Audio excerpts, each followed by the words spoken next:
রক্ত সংবহনে হৃৎপিণ্ডের কাজ পাম্প যন্ত্রের মতো। এখন দেখি হৃৎপিণ্ড কিভাবে তার কাজটা করে যাচ্ছে।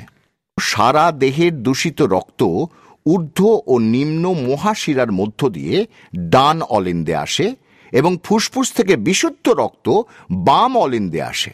এই সময় অলিন্দ দুটি প্রসারিত বা ডায়াস্টোল অবস্থায় থাকে। অলিন্দদ্বয় রক্তপূর্ণ হলে চাপ সৃষ্টি হয়, ফলে দুটি অলিন্দ ও নিলয়ের দ্বিপত্র ও ত্রিপত্র কপাটিকা খুলে যায়। এর ফলে ডান অলিন্দের কার্বন ডাইঅক্সাইড যুক্ত রক্ত ডান নিলয়ে এবং বাম অলিন্দের অক্সিজেন যুক্ত রক্ত বাম নিলয়ে আসে। এই সময় অলিন্দ দুটি সংকুচিত হয়ে যায়, একে সিস্টোল বলে। অপরপক্ষে নিলয়ের ডায়াস্টোল ঘটে। নিলয় পুরোপুরি রক্তপূর্ণ হলে দ্বিপত্র ও ত্রিপত্র কপাটিকার দ্বয় বন্ধ হয়ে যায় এবং নিলয়ে রক্তচাপ বাড়ার জন্যে তা পালমোনারি ও অ্যাওর্টিক কপাটিকায় ধাক্কা দেয় এবং নিলয়ের সিস্টোল ঘটে।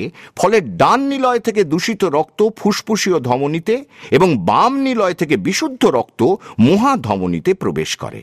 এই রক্ত যথাক্রমে ফুসফুসে ও সমস্ত দেহে পৌঁছে যায়।